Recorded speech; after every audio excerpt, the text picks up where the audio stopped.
के टक्कर में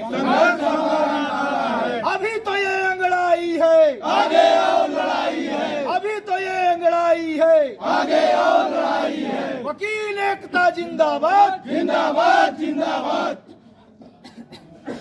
जिंदाबाद जिंदाबाद, अधिवक्ता संघ जिंदाबाद, जिंदाबाद जिंदाबाद। सभी को नमस्कार, मैं राजकुमार विश्वकर्मा।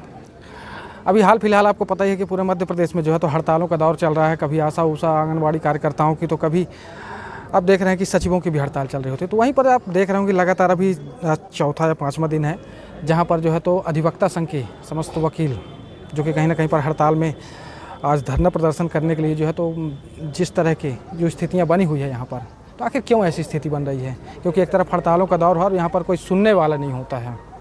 तो चलिए, हमारे साथ अधिवक्ता संघ के अध्यक्ष राजेश सोनी जी हैं। सर, मैं आपसे जानना चाहूँगा, ये जो लगातार हड़तालों का जो दौर चल रहा है और ख़ास तौर पे जो अधिवक्ता संघ की हड़ताल चल रही है, तो ये किस विषय को लेकर के चल रही है और क्या क्या मांगे हैं आप लोगों की? मैं आपके चैनल को धन्यवाद करता हूँ।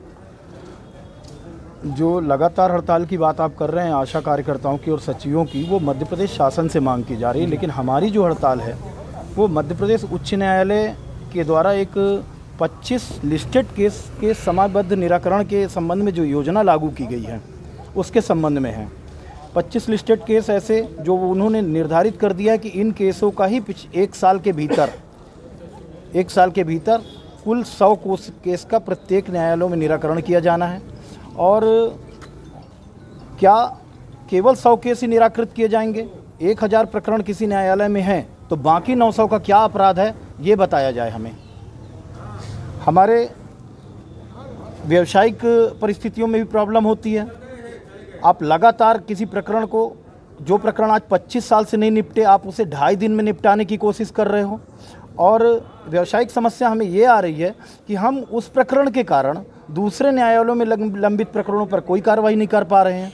बाय द वे, यदि हम किसी वजह से बाहर हैं या हम कहीं जाना चाहते हैं या हमारी तबीयत ठीक नहीं है, तब भी हमारे साथ प्रॉब्लम है कि आपका निर्देश है कि वो 25 लिस्टेड प्रकरण का ही निराकरण किया जाएगा। अभी मैं आपको बता दूं, अभी देवास बार में एक अधिवक्ता मतलब बहुत बेहद तबीयत ख़राब थी उनकी, और उनको बॉटल चढ़ी हुई थी, उस स्थिति में ले जा कर के कोर्ट में गवाही कराना पड़ा। इससे ये बहुत विषम परिस्थिति है। मेरा ऐसा मानना है कि मुख्य न्यायाधीश अपनी हठधर्मिता का त्याग करें और कोई ऐसा निराकरण निकालें। टेबल में बैठकर सारे निराकरण निकाले जा सकते हैं।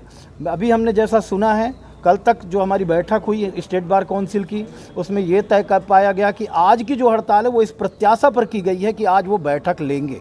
लेकिन बड़े दुख का विषय है कि मुख्य न्यायाधीश जो हैं वो अपने जिद पर अड़े हुए हैं और कोई बैठक नहीं करना चाहते हमारे साथ, बल्कि हमारे विरुद्ध एक कोर्ट की अवमानना के संबंध में एक सो मोटो ऑर्डर कर रखा है, वो भी एक पक्षीय आदेश पारित किया है जो प्राकृतिक न्याय के सिद्धांत के विपरीत है। तो अभी ये हड़ताल जो है तो आप लोगों की और कब तक चलना है?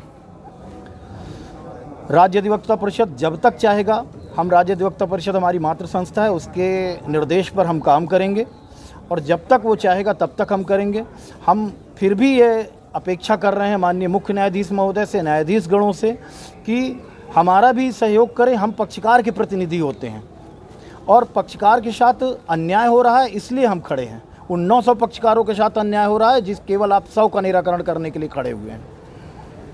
हलीम जी, आप भी कुछ कहना चाहेंगे? नहीं, हम यही कहेंगे कि मध्य प्रदेश राज्य अधिवक्ता परिषद द्वारा जो प्रदेश व्यापी हड़ताल का आह्वान किया गया है, हम उसके साथ हैं। और हमारा ये भी कहना है कि अदालतें यहाँ पर कोतमा में ही आप ले लीजिए, आप एक नहीं 5 अदालतें हैं और आप 25 जो केसों की लिस्ट बनाए हैं कि इनको हम समय सीमा पर हमको इसको निपटाना है, और एक अधिवक्ता का 5 अदालतों में क्या कहते हैं केस लगा हुआ, तो एक अधिवक्ता 5 अदालत में एक समय पे कैसे उपस्थित हो सकता है? तो ये बहुत ही क्या कहते हैं विचारण का बिंदु है और बहुत गंभीर बिंदु है। आप किसी भी त्वरित विचारण करिए, आप बहुत अच्छी बात है, आपका बहुत अच्छा स्टेप है, त्वरित विचारण होना चाहिए। लेकिन आप क्या कहते हैं किसी को आप सीमा में नहीं बांध सकते। अगर आप एक सीमा तय कर दिए कि यहाँ पर इतने दिन में मामले का निराकरण हमको करना है, तो हम ना ही क्या कहते हैं प्रोसिक्यूट और ना ही अपीलांट और ना ही नॉन अपीलांट, ये क्या कहते हैं अपना पक्ष जो है समुचित ढंग से नहीं रख पाएंगे और सही न्याय नहीं होगा। ये न्यायिक प्रक्रिया का दुरुपयोग है। इसलिए क्या कहते हैं, चीफ जस्टिस महोदय को चाहिए कि अधिवक्ताओं द्वारा जो हड़ताल का आह्वान किया गया है उस पर तत्काल बैठक लें और ये महत्वपूर्ण बिंदुओं पर विचार करते हुए त्वरित विचारण की कार्यवाही के लिए कोई समुचित और सबके विचार में जो क्या कहते हैं एक मतैन हो ऐसा निर्णय लें। बस मैं यही कहूँगा। तो इस तरह के कुछ हालात हैं और इन हालातों को लेकर के कहीं ना कहीं पर जो है तो देख रहे होंगे आप भी कि किस तरह से जो है तो कोर्ट परिसर के कई सारे काम धाम जो है तो ठप पड़े हुए हैं। और यहाँ पर जो सिस्टम चल रहा है, क्योंकि कहीं ना कहीं पर बात भी सही है कि अगर किसी काम को जो है तो जो 25 वर्षों से कोई केस चल रहे हैं उन्हें जो है तो बहुत कम समय में कैसे ख़त्म किया जा सकता है, तो ये सारे विषय जो है तो यहाँ पर रखे गए हैं। और इन सारे विषयों के साथ जो है तो मैं आपको बता दूं कि ये जो हड़तालों का दौर है आज शायद सरकार के लिए भी जो है, चाहे हम केंद्र सरकार की बात करें या चाहे राज्य सरकार की बात करें, कहीं ना कहीं पर एक बहुत बड़ा सर का दर्द है।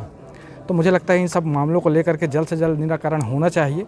देखना यह है कि अब जो है तो किस तरह के जो है तो अगले पायदान में जो है तो और कौन कौन सी स्थितियाँ बनने वाली हैं और इनमें क्या सुधार आने वाला है और क्या स्थिति बनेगी। तो चलिए इसके साथ अगली कड़ी में हमारी मुलाकात फिर होगी कुछ ऐसी खास चर्चाओं के साथ। मैं राजकुमार विश्वकर्मा, धन्यवाद। हड़ताल देखिए, चूँकि जो हाई कोर्ट का निर्देश है उस पर थोड़ा से माने सुधार करना आवश्यक है। और हमारे वरिष्ठ अधिवक्तागण जो हैं उन्होंने जो निर्णय लिया है कि कार्य से विरत रहने का, उस पर हम सहमत हैं। क्योंकि हम संघ से शासित होते हैं और संघ के सदस्य भी हैं। ऐसी परिस्थिति में हम हड़ताल के समर्थन में हैं और साथ देना चाहते हैं।